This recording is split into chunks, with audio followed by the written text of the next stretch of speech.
எல்லாருக்குமே வணக்கம். நமக்கு பாதி பேருக்கு காலையில ஸ்கூலுக்கு போக லேட் ஆச்சு, ஆஃபீஸ் போக லேட் ஆச்சு, மீட்டிங்க்கு லேட் ஆச்சு, வெயிட் லாஸ் பண்ண போறேன், இன்னைக்கு நான் விரதம் இருக்க போறேன் அப்படின்னு சொல்லிட்டு நெறைய பேர் வந்து இன்னைக்கு பிரேக்ஃபாஸ்ட் வந்து ஸ்கிப் பண்ணிட்டே இருக்கோம். பிரேக்ஃபாஸ்ட் ஸ்கிப் பண்றதுனால நெறைய விதமான நன்மைகள் நடக்குதோ இல்லையோ, கெட்ட விஷயங்கள் நம்ம உடம்புல நடந்துட்டே இருக்கு. என்னலாம் தெரியுமா?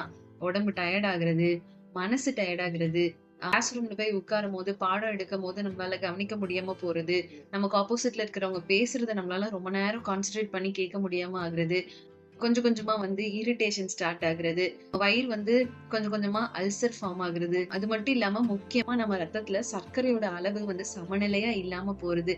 இந்த மாதிரி நம்ம பிரேக்ஃபாஸ்ட் வந்து ஸ்கிப் பண்ணும்போது சின்ன சின்ன விஷயங்கள் எல்லாமே கொஞ்சம் கொஞ்சமா பெருசாயிட்டே இருக்கும். இது மட்டும் இல்ல, நம்ம பிரேக்ஃபாஸ்ட் வந்து கிட்டத்தட்ட நைட் 7ல இருந்து 8 மணி நேரம் நீண்ட நேரம் தூக்கத்துக்கு பிறகுதான் பிரேக்ஃபாஸ்ட் அப்படிங்கறது எடுக்கிறோம். அப்படின்னா கிட்டத்தட்ட நைட் ஃபுல்லா நம்ம வந்து ஃபாஸ்டிங்ல தான் இருக்கோம். அதை பிரேக் பண்றதுதான் வந்து பிரேக்ஃபாஸ்ட். பெஸ்ட் டைம் எப்போ எடுத்துக்கலாம் நம்மளோட காலை உணவு அப்படின்னா, நம்ம தூங்கி எழுந்து 1 மணி நேரத்துக்குள்ள நம்மளோட பிரேக்ஃபாஸ்ட் வந்து கண்டிப்பா எடுத்துக்கணும். நல்ல டைம் என்ன அப்படின்னா, காலையில 6:30 மணில இருந்து 8:30 மணிக்குள்ளார கண்டிப்பா பிரேக்ஃபாஸ்ட் எடுத்துக்கிறதுக்கு பிளான் பண்ணுங்க. முடிஞ்ச வரைக்கும் நம்ம பிரேக்ஃபாஸ்ட் நம்ம எடுத்துக்கிறதுனால என்னெல்லாம் பெனிஃபிட் கிடைக்குது அப்படின்னா, நம்மளோட எனர்ஜி வந்து ரொம்ப ஸ்ட்ராங்கா இருக்கும். அன்னைக்கு நாளே ரொம்ப ஆக்டிவா இருக்கும். நம்மளால ரொம்ப நேரம் எனர்ஜெட்டிக்கா வேலை பார்க்க முடியும். படிக்கிற விஷயங்கள் நம்மளுக்கு ஈஸியா புரியும், அண்டர்ஸ்டாண்ட் ஆகும். கான்சென்ட்ரேஷன் ரொம்ப நல்லா இருக்கும்.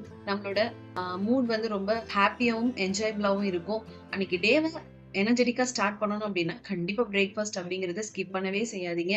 பிரேக்ஃபாஸ்ட் அப்படிங்கிறது கட்டாயமான ஒரு விஷயமா இருக்குது.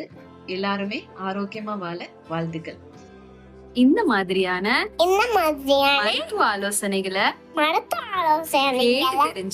கேட்டு தெரிஞ்சுக்க இந்த நம்பருக்கு கால் பண்ணுங்க.